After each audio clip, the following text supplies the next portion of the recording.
കോഴിക്കോട് മുക്കം മാമ്പൊയിലിൽ വീട്ടുവളപ്പിൽ നിന്ന് കൂറ്റൻ പെരുമ്പാമ്പിനെ പിടികൂടി. വീട്ടുകാർ വിവരം അറിയിച്ചതിനെ തുടർന്ന് സ്നേക് റെസ്ക്യൂ വോളണ്ടിയർ എത്തിയാണ് പാമ്പിനെ പിടിച്ചത്.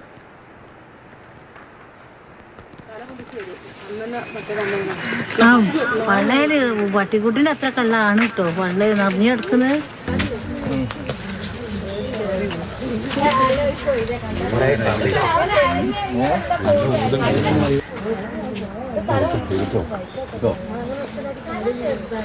രാഹുൽ KV വിവരങ്ങളുമായിട്ടുണ്ട്. രാഹുൽ, നമ്മൾ കഴിഞ്ഞ കുറച്ച് നാളുകളായിട്ട് ഈ ചൂട് കാരണം പാമ്പുകൾ ഇറങ്ങുന്നതും അതിലുള്ള അപകടങ്ങളും, ഇപ്പോൾ തൊട്ടു മുമ്പ് പറഞ്ഞ തന്നെ 2 കുട്ടികൾക്ക് ഏകദേശം 2-3 ആഴ്ച മുമ്പ് കടിയേറ്റവും അവരുടെ മരണം സംഭവിച്ചതുമാണ്. ഇനി മഴക്കാലമായാൽ ഏറ്റവും കൂടുതൽ കാണാൻ പോകുന്നത് മലമ്പാമ്പും പെരുമ്പാമ്പും ഒക്കെ ഒഴുകിയെത്തുന്നതൊക്കെയാണ്.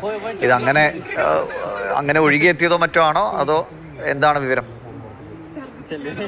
ദിവിഷ, വീടിന്റെ സമീപത്ത് തന്നെയായുള്ള പറമ്പിലാണ് ഈ പെരുമ്പാമ്പിനെ കാണുന്നത്. നല്ല വലിപ്പവും ഭാരമുള്ള പാമ്പാണ്. ഒപ്പം തന്നെ എന്തോ ഇരയെടുത്തതിന് ശേഷം, ഭക്ഷിച്ചതിന് ശേഷം അവിടെ കിടക്കുകയായിരുന്നെന്നാണ് കരുതുന്നത്. ഉടനെ തന്നെ വീട്ടുകാർ, മാമ്പൊയിൽ സ്വദേശിയായ സന്തോഷ് എന്നയാളുടെ വീട്ടുപറമ്പിലാണ് പാമ്പിനെ കാണുന്നത്. ഉടനെ തന്നെ സ്നേക് റെസ്ക്യൂ വളണ്ടിയറെ വിവരം അറിയിക്കുകയായിരുന്നു. എത്തിയാണ് ആ പാമ്പിനെ പിടികൂടുകയും ചെയ്തത്. കുറച്ചധികം സമയമെടുത്തതിന് ശേഷമാണ് പാമ്പിനെ സഞ്ചിയിലേക്ക് ആക്കാൻ കഴിഞ്ഞത്. കാരണം അത്രയും ഭാരമൊക്കെ തന്നെ ഉണ്ടായിരുന്നു.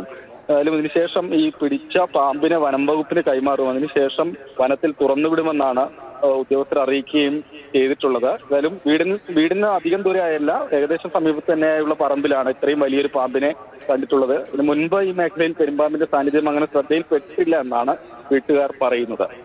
ശരി, രാഹുൽ KV ആണ് വിവരങ്ങൾ നൽകിയത് കോഴിക്കോട് നിന്ന്.